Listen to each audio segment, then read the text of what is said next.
When the incident on April 13 occurred, a group of persons led by Mrs. Modupe Onitiri Abiola tried to take over the government secretariat in Ibadan, and they were overpowered eventually by state authorities. Mrs. Modupe Onitiri Abiola having made a statement declaring the Democratic Republic of Nigeria, of Yoruba land, of Odua, as a sovereign nation. You reacted. You said, you were not aware of it and that these were careless people. Chief Sunday Igboho also reacted and said that these were just a bunch of insane people trying to do what they were not sent to do. However, Prof, I recall that you led the struggle for self-determination of the Yorubas. And now you condemn the splinter group called Ominira Yoruba. What is the difference between the bigger ideological movement that you lead and, the one led by Mrs. Modupe Onitiri Abiola? Could it just be that the difference is just method? Isn't the idea the same? Well, they are not the same. We started a movement for the liberation of the Yoruba nation from Nigeria under existing laws of the international community. People don't seem to recognize that.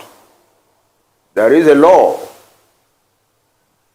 the United Nations Declaration of the Rights of Indigenous Peoples, permits every nation that wants to separate from the country that they belong to now to do so.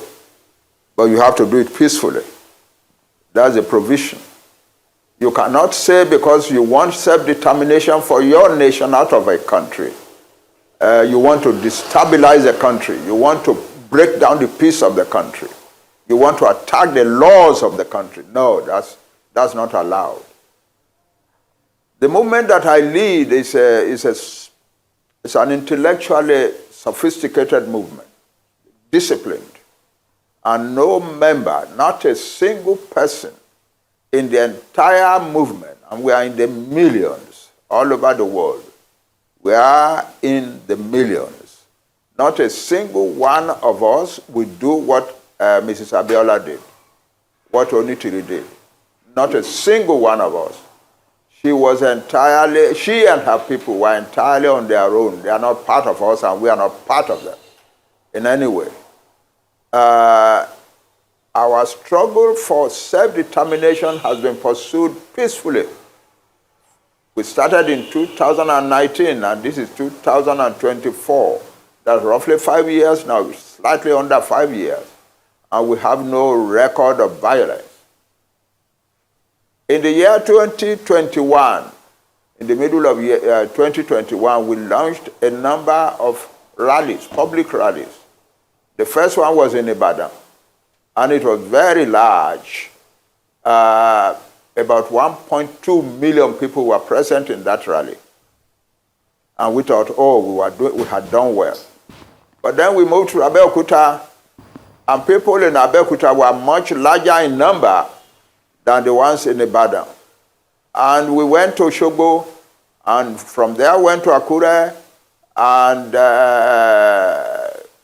went to Ado-Ekiti. In Ado-Ekiti, the crowd was the largest ever.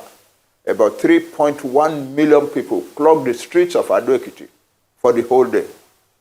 And in all of these mammoth rallies, nobody misbehaved. Nobody behaved in an unruly or unlawful way.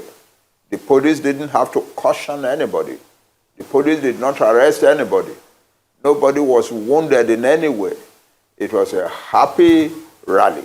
Well, Prof. Young people, educated young people clamoring for their own country separate from Nigeria.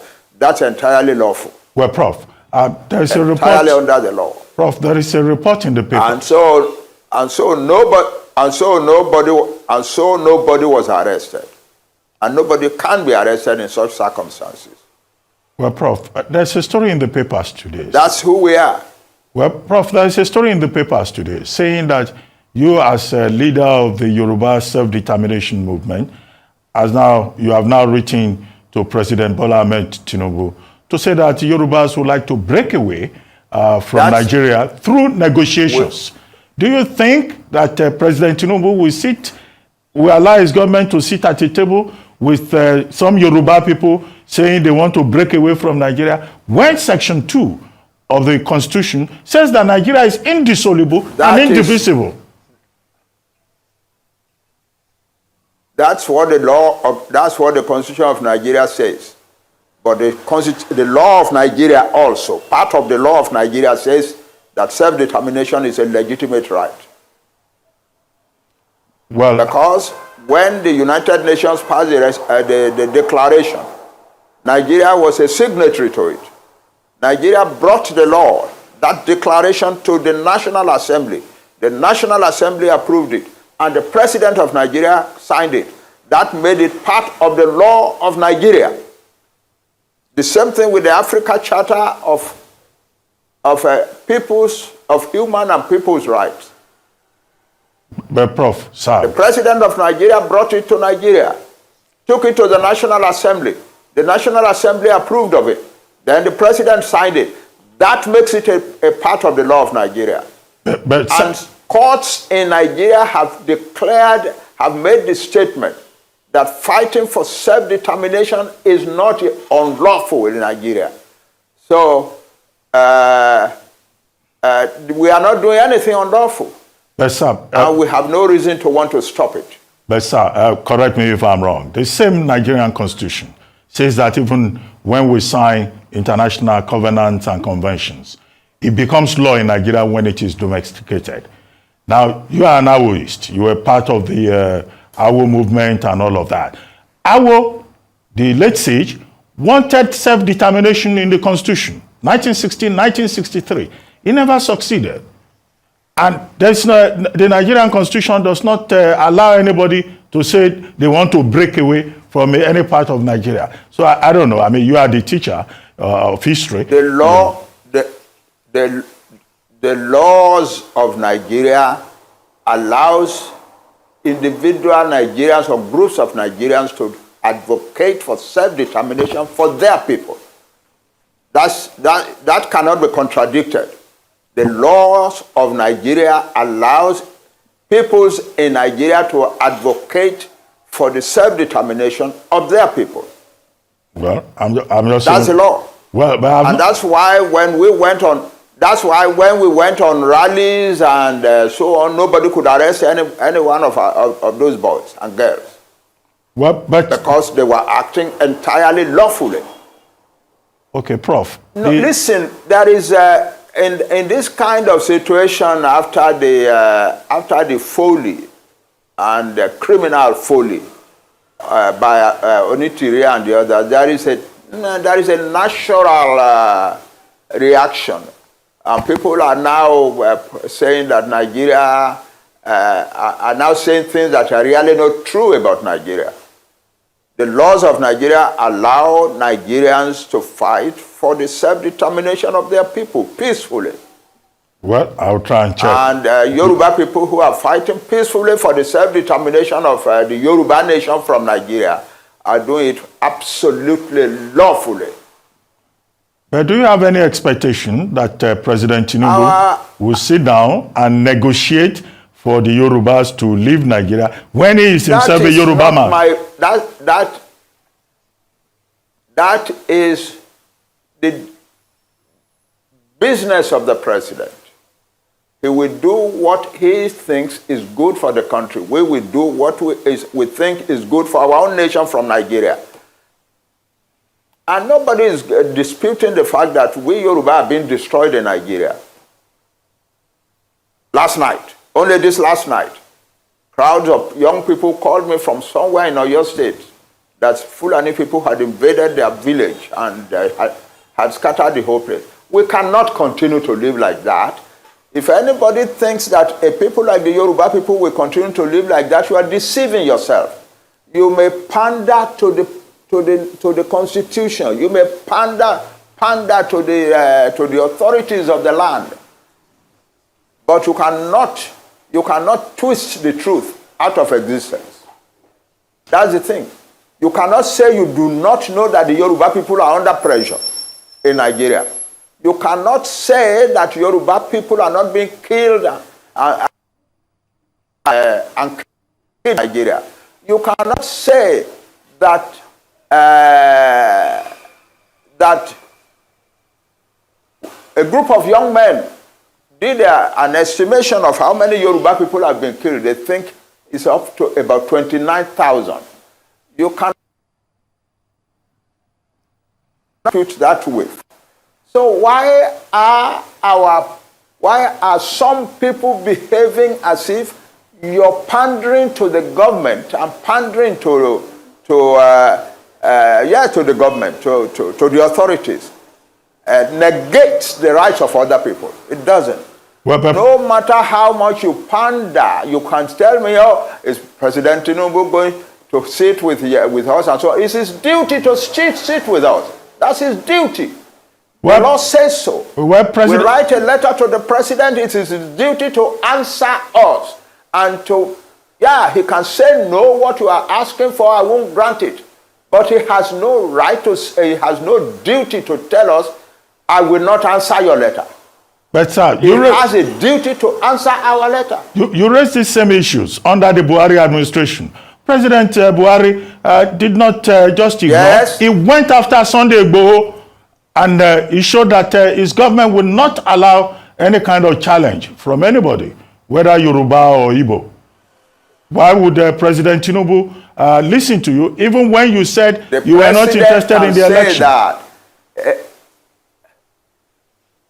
Yeah, the president can say that as much as they like, but the president cannot unilaterally change the law of the land. That's the truth. The president, it is the duty of the president to say, oh, this country, I will preserve its unity. That's okay. That's nothing wrong with that. But that does not negate the lawful right of the people of Yoruba land or whatever part of Nigeria to seek for their self-determination. But Prof, there seems to be some confusion among the Yoruba elites. We don't quarrel with the president for saying nobody should want to break up Nigeria. So it's fine. That's what the president is supposed to be saying. But we who know what is happening to our people, who think that the answer is to get out of Nigeria, we have a right to put it to the president and to put it to the world. That's all. But there seems to be some confusion in Yoruba land. I see that maybe perhaps the generality of the people do not feel as passionate about self-determination. And secondly, there is all kinds of positions. Afenifere is talking about restructuring. You are talking about self-determination. You don't know this. You don't know the nature of the Yoruba society. You don't. Most of the young people, and they are the majority in Yoruba land, want the self-determination of their Yoruba nation. That's the truth of the matter. That's what is keeping the movement going. And they are also doing so in the diaspora. Yoruba young men and women all over the world want their own country, separate from Nigeria. You cannot deny that. No matter how much you want to pander to the government, you cannot deny that. But that's the truth. But anyway, the important thing, however, and I'm surprised that you are not talking about that, is that the Yoruba people who are fighting for self-determination are telling the world and telling themselves that they will do it only peacefully. We are Yoruba. We know our status in the world. We know our status in the black world. We do not want to destroy the peace of Nigeria, and we do not want to bring difficulty into the lives of any other group in Nigeria. But we want to get out of Nigeria. That's it. Well, Prof, you were a strong member. And you're not talking about that. You are asking me questions. You are asking me questions as if what Onitiri did has the support of the majority of Yoruba people who want self-determination. It is not true.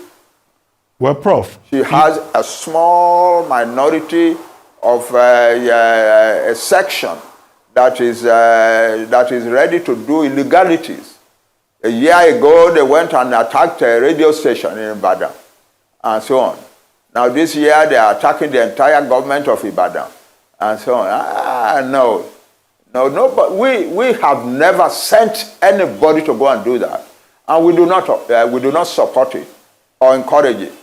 Prof. And we think it is criminal. Prof. And so if they get punished for their criminality, we have no objection to that.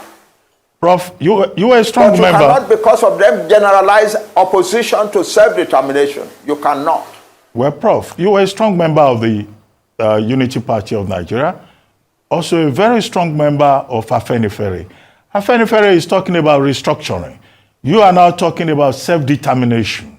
What is the difference, in these two ideological positions? Our fathers in Afenifere are doing the right thing. Talking about restructuring so that we can go back and live our own life the way we used to live it prosperously. They're doing the right thing. There is nothing wrong with that. But we, another group of people, larger in number than they, are now saying, no, self-determination is the answer, not restructuring. Why? Because when you restructure, you are still in Nigeria.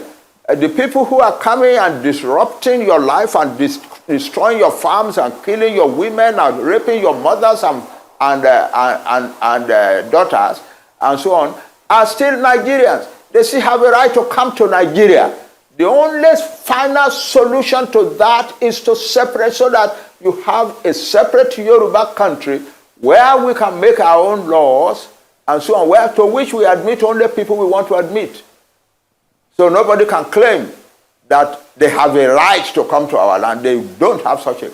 But as long as we are in Nigeria, no matter what restructuring is done, they still have the right to come to our land and do the things that we are doing. Nobody is talking about the fact that most Yoruba farmers have been driven from their farms. I am not hearing that. I'm hearing only about government. I'm not hearing about people. You are not talking about the fact that most Yoruba farmers have been driven from their farms and that the Yoruba nation is in danger of famine upon famine upon famine for years and years to come. You are not talking of the fact that the Fulani declared war on Nigeria on the 24th of January and 26th of January and said that Tinubu is not our president. We are going to Aso Rock. We will take over the seat of government there, and we will use this place to organize the conquest of the rest of Nigeria. You're not talking about that. You are not talking of people who said, no Fulani man must be arrested for the bomb in Ibadan. If you do, you will have bombs in every town in Yoruba, in Nigeria. Nobody is talking about that. Nobody is talking about the sheer insult of living in a country where some people are treating the government like that. You are talking about Onitiri and so on. Why do our... But Prof, are you very optimistic that one day this vision of self-determination for the people of Yoruba land will come to pass? It will come to pass. Well, it will come to pass. Nobody can stop it. Well, on that note, I would like to thank you very much. And we are not hostile to any government. We were not hostile to Buhari. We were not hostile to Buhari. So why should we be hostile to our own man who is president? He's our boy. It's our son. It's our brother.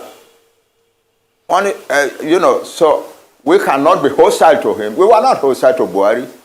We sent a message to Buhari.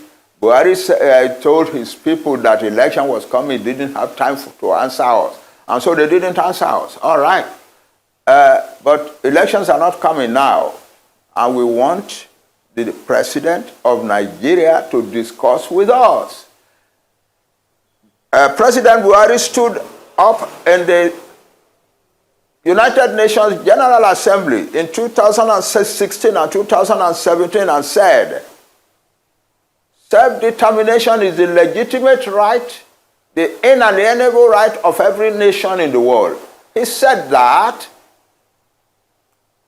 He even said at some point, it is immoral for anybody to forcefully deny self-determination to any people.